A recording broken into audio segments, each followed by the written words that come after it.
Fala gurizada, Antunes na área e vamos repercutir aqui com vocês, neste vídeo, o empate do Internacional no Grenal. Então já deixa o like no vídeo para não se esquecer, se inscreve no canal se não for inscrito e deixa a sua opinião, quero saber o que você achou dessa partida. E de cara eu quero dizer o seguinte, eu avisei nos outros vídeos aqui, aquela galera, porque vamos golear, porque menos de 5, não sei o quê. Eu falei pra vocês, esqueçam esse negócio de goleada, esqueçam essa turma aí que temos que passar por cima tudo. Primeira coisa, o resultado não foi bom pro Internacional. O Internacional teria que ter ganho este Grenal. E a gente vai falar um pouquinho de qual foi os erros do Roger Machado nessa partida e por que nós encontramos grandes dificuldades para vencer essa partida. Bom, pessoal, primeira coisa, aquilo que eu já tinha falado com vocês em outros vídeos aqui. Em outro vídeo, melhor dizendo, ontem, se não me engano, eu fiz um vídeo, dizendo o seguinte, gente, não leve de barbada, esse Grenal não vai ser tão fácil como todo mundo está imaginando, por um simples motivo, os caras levaram 4-1 do Mirassol. Tu acha que os caras iam vir abertinho? Que os caras iam deixar o Alan Patrick livre? E eu falei pra vocês, eles assistiram o jogo do Palmeiras. E aí o que o treinador deles fez? Claro, os jogadores querendo mostrar serviço, depois daquela lambada que levaram, eles não iriam chegar dentro da arena e simplesmente deixar o Internacional tranquilo, tocando bola pra lá e pra cá. E o jogo foi ruim no primeiro tempo. Primeiro, o Inter não conseguiu jogar, com individualidades muito abaixo da média, tá? Mas o grande erro do Internacional foi ceder ao estilo de jogo que o Grêmio propôs.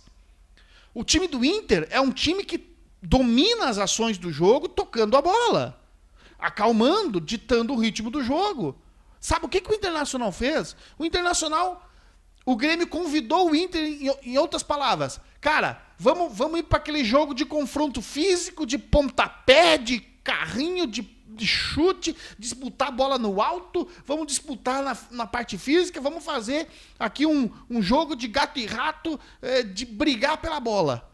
E o Internacional, pasmem, o Internacional aceitou, rapaz.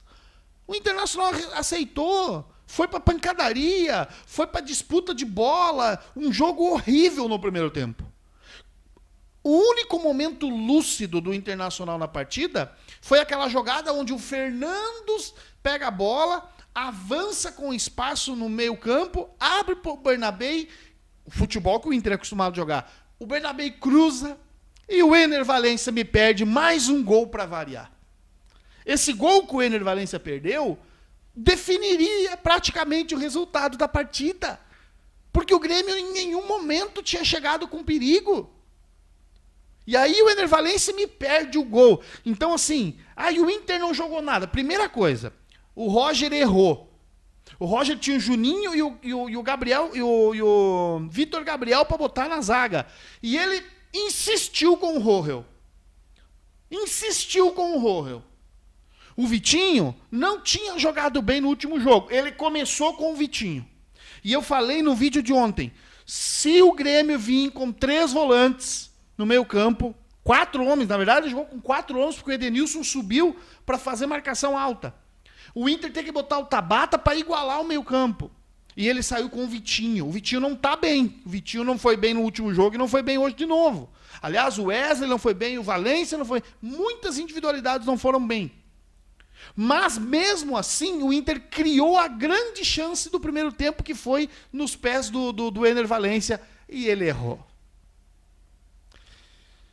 O Ener Valencia estava se recuperando bem, estava jogando bem, mas eu não sou casado com jogador de futebol. Nos últimos jogos, o Ener Valencia vem perdendo gols e não vem jogando nada. Perdeu 2 gols contra o Palmeiras, gols feitos, e hoje perdeu um gol imperdível, consagrando o Volpi.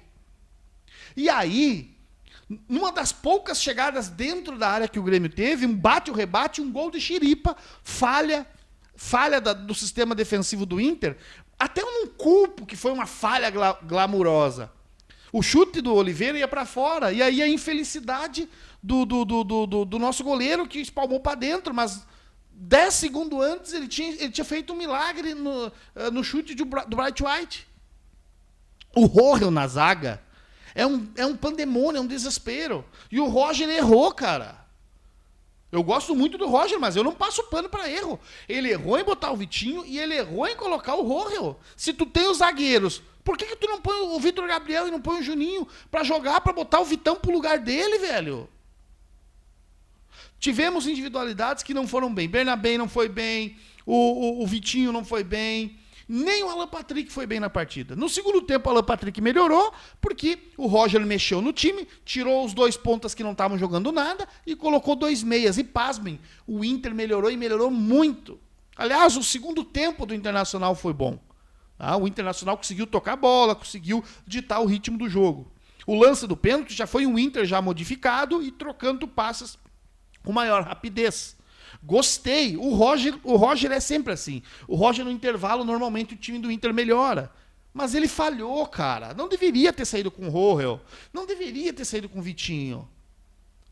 No primeiro tempo, se o Inter sai com o Tabata, o Inter consegue ter um pouco mais de toque de bola, de manter a bola no seu pé. O Inter cedeu. O Inter foi brigar com o Grêmio, porque o Grêmio não tem nada para oferecer ao seu torcedor a não ser brigar, jogar, correr. E o Grêmio no primeiro tempo correu. Com tudo isso, o Grêmio não foi melhor do que o Internacional. O Inter, no primeiro tempo, o Grêmio apenas anulou e achou um gol. Achou um gol na nossa fragilidade com o Rohel defensiva, que sempre é difícil ele estar bem posicionado dentro da área. E aí tira o Vitão da posição. O Vitão fica preocupado. Então, assim, no segundo tempo o Inter melhorou, foi superior ao Grêmio no segundo tempo, e aí, num lance, naquela pressão que o Inter estava tendo, no lance de escanteio, no lance do cruzamento do Tabata para a área, cabeçada, mão, pênalti para o Inter, bem convertido pelo Alan Patrick. Só que o jogo estava muito físico. Tem o lance do pênalti que os gremistas estão reclamando. E eu não vou, cara, sério mesmo, cara, eu não vou condenar os gremistas por reclamação. Na minha opinião, houve o choque, mas os 2 jogadores foram para a disputa da bola. E quando o jogador do Grêmio sente que vai ser tocado, ele já começa a se jogar. Então, assim, analisando o lance várias vezes, eu concluo que não foi pênalti, na minha opinião. Agora, se tivesse marcado, eu não iria fazer um berredo. Eu acho assim, que é discutível o pênalti. Eu não vou tirar, porque se fosse com nós, eu acho que nós ia estar berrando também. Mas, cara, observe a jogada. Os 2 vão para a disputa. Os 2 vão. Não é que um está com a bola dominada. A bola não está em posse dominada 100% no pé do Aravena. E aí há um choque. Só que quando ele percebe que vai ser chocado pelo zagueiro do Inter, ele se joga. Então, assim, ele já vem assim mole no corpo. E isso aí, na minha opinião, fez com que aquele árbitro ruim, não desse o pênalti pro Grêmio. Tá?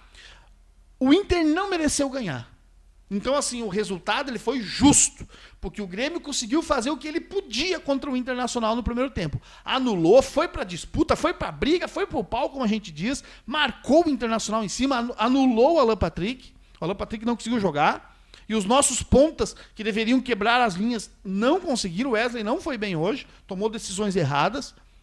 No segundo tempo, com as mexidas, o Inter melhorou, voltou melhor para o segundo tempo, mesmo quando o Inter não estava com as mexidas. O Inter voltou melhor, voltou sendo o Inter que a gente conhece. Eu não gostei do jogo do Inter. Eu não gostei, principalmente, do resultado. Tá? Achei que o Inter sentiu fisicamente. Vamos começar a prestar atenção. A sequência está dura para todos os times, claro. O Inter, que tem jogadores mais velhos, está sentindo. Tá, pessoal? A sequência é muito grande, não é desculpa, mas eu senti. No começo do segundo tempo, o Vitinho já estava arregando as meias. Jogadores do Grêmio também, tu viu que estavam muito cansados. Então, assim, a sequência está começando a pesar para os times. E o Inter, como tem uma média de idade muito alta, não, uma média de idade até alta, está começando a sentir. E eu acho que o desempenho... E não é só o desempenho do Inter. Eu estava assistindo outros jogos, alguns times estão tendo um desempenho abaixo. Eu assisti o jogo do Flamengo contra o Vasco, 0-0. O Flamengo tropeçou contra o Vasco. A diferença de time é enorme, um clássico. E foi um empate em 0-0. O Flamengo também fisicamente está começando a sentir. O Flamengo que tem um elenco e qualidade, né? E o Internacional está sentindo fisicamente. O Grêmio, os jogadores também estão sentindo. Eu senti hoje vários jogadores arriando meia, cansados. A sequência está grande. E a sequência ainda vai ser grande. São muitos jogos na sequência. Eu tenho medo de lesão de jogadores importantes do Internacional. O Internacional, em 5 jogos, eu falei para vocês aqui que o Inter tinha que fazer de 7 a 8 pontos em 15 jogos. Porque a sequência do Inter é a mais dura. Pegou 5 jogos duros. Se alguém achava que um Grenal na casa do adversário é fácil, eu falei para vocês. Não seria essa barbada. Então, assim, o Inter, de 15 pontos, o Inter fez 6 pontos. Ainda bem que o Flamengo tropeçou e ainda continuou em 5 pontos a diferença. Mas não gostei. O Inter fez pelo menos 2 pontos do que eu projetava nessa sequência difícil. O Inter vai ter que começar a ganhar jogos. O Inter já gastou todos os seus deslizes que podia nesses 5 jogos. A partir de agora, o Inter tem que encarreirar aí 3, 4 vitórias seguidas no Campeonato Brasileiro, se quiser pensar em chegar no final da competição disputando lá na frente. Se é que tem alguma coisa positiva, é que a gente se mantém invicto em Grenais. E o próximo Grenal é só no segundo turno e dentro do Beira-Rio. E que a gente vai ter uma chance ainda de continuar essa invencibilidade, o que é muito importante, sim. É muito importante, sim, essa, vamos dizer assim, essa sequência de Grenais sem perder pro Grêmio. Tá bom, gente? Então, assim, ó, o Antunes não tá passando pano, não gostei da partida do Inter, mas a gente tem que ponderar que o Roger errou, ele errou. É verdade que quando ele mexe no segundo tempo, o Inter melhora. Temos que ponderar que o Inter está sentindo o cansaço físico. Atenção, gente. Olha o que eu estou dizendo. Isso me preocupa para a Libertadores. O Inter está sentindo, sim, a sequência de jogos. Os jogadores estão cansados. Não estão mais naquele ritmo que a gente acostumava ver o Inter no começo do campeonato. Então a gente tem que prestar atenção no que vai acontecer. Tá bom? A choradeira dos gremistas no pênalti é grande e eu não tiro a razão deles, mas eu acho que o juiz acertou. E volto a dizer, esse juiz é muito ruim. É muito ruim esse juiz. Tá? No primeiro tempo ele amarelou os jogadores do Inter de cara, quando não precisava. E o critério dele era deixar os caras bater. Então por isso até que eu acho que ele não deu o pênalti também. Que é discutível. Eu acho que não foi, mas se tivesse dado, não seria nenhum absurdo. Tá? Os gremistas estão chorando e vão chorar a semana inteira, mas não adianta. Já passou e é isso. Quando os colorados reclamam, pá, se é choro, a banca paga e recebe. Pois é, não reclame agora. Tá? Foi um jogo ruim do Inter, cara. Eu não gostei. Talvez para mim, dos Grenais, foi o pior Grenal que o Inter jogou. Com certeza. O empate acabou sendo bom, porque o Grêmio não nos passa, mantém a invencibilidade. E a sorte é que o Flamengo não ganhou. E amanhã temos que torcer para o Palmeiras não vencer o Fortaleza para manter aquela mesma distância e a gente nos próximos jogos, que serão jogos um pouco mais fáceis para o Inter, temos que torcer para o Inter fazer uma sequência aí de vitórias para poder já voltar a estar na parte de cima da tabela. Tamo junto, galera. Deixa o teu joinha, teu comentário aqui embaixo e a gente volta com mais sequência aí de vídeo para vocês. Valeu!